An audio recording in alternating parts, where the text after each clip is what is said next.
hari ini kami dari kelompok SMP 8 Makassar akan coba membawakan materi tentang asesmen. Adapun materi akan dibawakan oleh teman kelompok kami, yakni saudara Muhammad Aswar. Untuk mengefisienkan waktu dan tempat kami persilakan. Terima kasih atas kesempatan yang diberikan. Saya akan memaparkan terkait dengan topik 5, bagian ruang kolaborasi, mata kuliah prinsip pengajaran dan asesmen yang efektif di sekolah menengah. Kami ini dari kelompok PPL SMP Negeri 8 Makassar.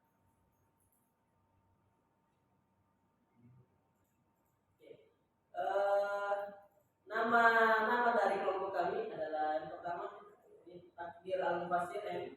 Saya pribadi Muhammad Aswar, kemudian saudara Fardiansyah, Sunarto, Fajar, dan saudara Ilham. Sebelumnya saya akan membacakan instruksi penugasan pada lembar atau LMS. Yang pertama adalah mencermati dan memilih capaian pembelajaran sesuai dengan jenjang sekolah, SMP atau MTS, SMA atau SMK, di mana Anda akan melaksanakan praktik pembelajaran. Kemudian yang kedua adalah menyusun rencana pembelajaran dan asesmen sesuai dengan pembelajaran paradigma baru dan manifestasikan rencana pembelajaran dalam bentuk belajar. Kemudian yang ketiga adalah menyiapkan asesmen diagnostik, formatif atau sumatif yang efektif untuk mengukur hasil belajar peserta didik.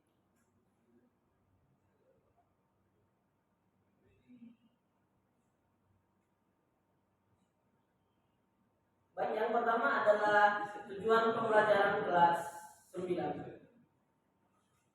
Yang mana tujuan pembelajarannya adalah peserta didik melalui pembelajaran basic vokal dapat menunjukkan kemampuan dalam memperhatikan dan menganalisis variasi dan kombinasi gerak spesifik melalui permainan olahraga itu bola voli, passing bawah, passing atas, servis bawah, servis atas, dan smash. Sesuai dengan potensi dan kreativitas yang dimiliki serta mengembangkan nilai-nilai motif Pancasila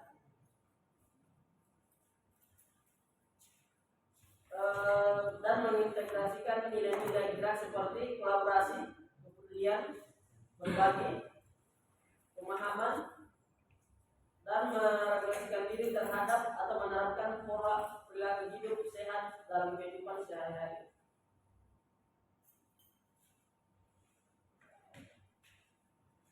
Yang kedua adalah asesmen. Nah, ini bagian A, ini perangkat asesmen, di mana ada bentuk penilaian.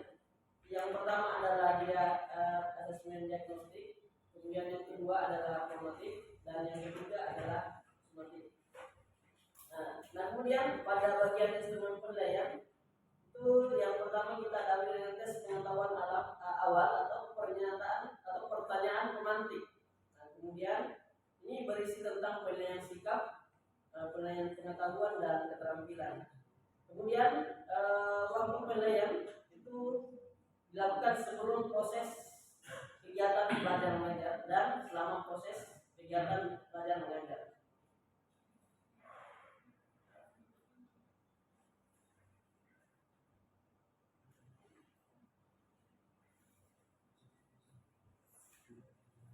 Ya, baik, saya lanjut dari presentasi teman saya. Jadi, selanjutnya adalah instrumen dan rubrik pengamatan perangkat asesmen, pengamaran dan perangkat asesmen. Satu, asesmen diagnostik. Dan instrumen penilaian asesmen diagnostik dapat kita lihat dari di atas.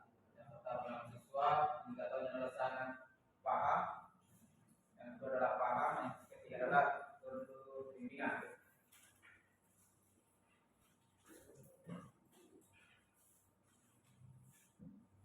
Ya, selanjutnya adalah instrumen soal asesmen diagnostik. Yang pertama adalah apa yang kalian ketahui tentang permainan bola voli.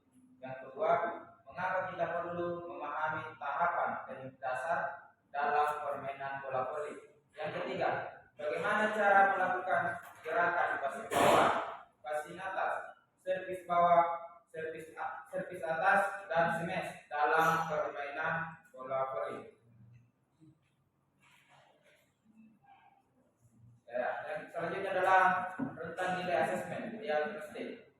Ya, yang pertama dapat kita lihat di slide rentang angka untuk rubrik penilaian A dari angka 90 sampai 100. Kategorinya adalah sangat paham.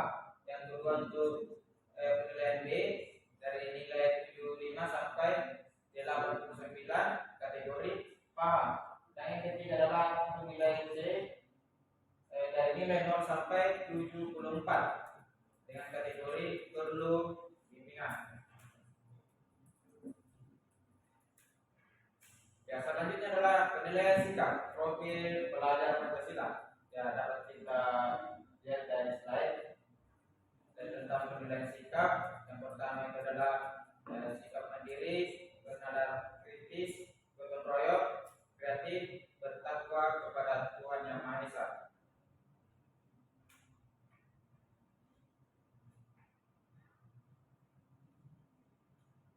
Selanjutnya adalah penilaian formatif atau tes keterampilan. Ya, dapat kita melakukan penilaian formatif. Yang pertama yang dapat dilakukan adalah uraian gerakan. Ya, pertama dalam posisi dan sikap awal. Untuk dalam permainan bola voli kita dapat memperhatikan posisi kaki, badan dengan tangan, pandangan mata. Yang kedua adalah pelaksanaan gerak. Ya, yang pertama melakukan variasi gerakan passing bawah, yang kedua melakukan variasi gerakan passing atas, ketiga melakukan kombinasi gerakan passing bawah dan passing atas. Yang ketiga yang dapat kita lihat adalah posisi dan sikap akhir. Yang pertama adalah kaki, badan dengan dan tangan, dan yang terakhir adalah pandangan mata. Oke, selanjutnya dilanjutkan oleh teman saya.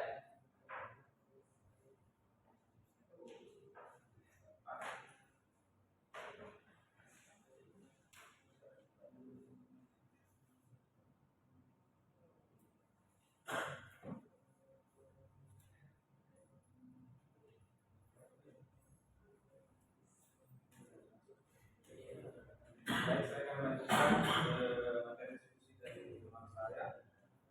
Jadi yang ketiga itu terkait dengan penilaian pengetahuan, yang dimana penilaian pengetahuan dilakukan dengan cara menjawab LK pilihan ganda atau esai terkait dengan materi senam lantai beralih kelompok yang telah disediakan dan refleksi terkait dengan materi yang dilakukan di akhir setiap pertemuan dengan cara lisan.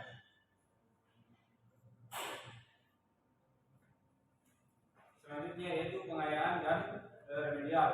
Yang pertama yaitu terkait dengan pengayaan. Pengayaan diberikan oleh guru terkait dengan proses pembelajaran yang dilakukan pada setiap aktivitas pembelajaran.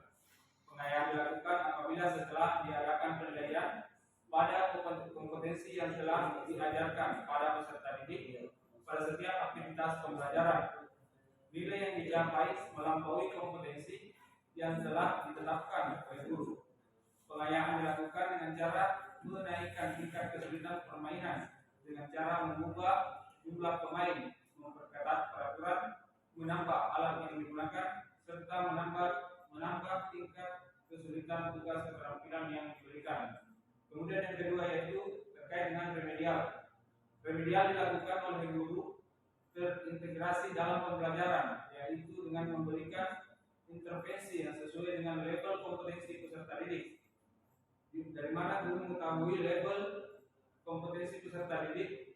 Level kompetensi peserta didik diketahui dari refleksi yang dilakukan setiap kali pembelajaran. Remedial dilakukan dengan cara menetapkan atau menurunkan tingkat kesulitan dalam materi pembelajaran.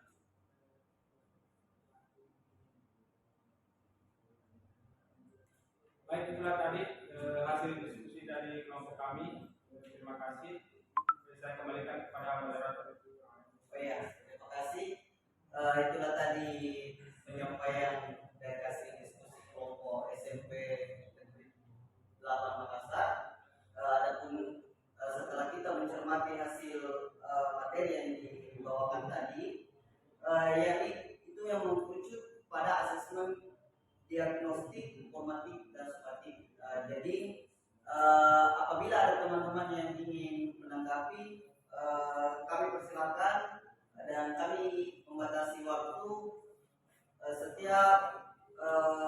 kelompok cuma menanyakan satu pertanyaan.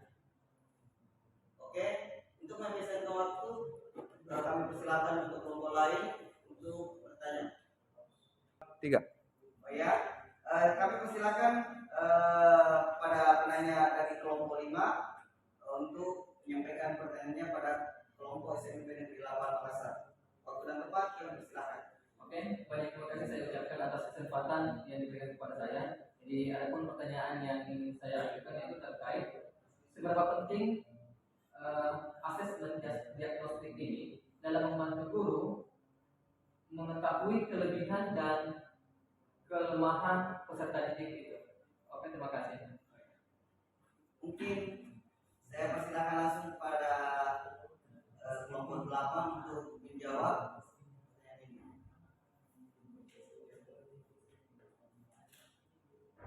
Baik, dari pertanyaan saudara terkait dengan seberapa penting asesmen diagnostik ini diterapkan terhadap pembelajaran. Baik, menurut pendapat kami bahwa asesmen diagnostik ini sangat penting menurut kami. Karena kenapa?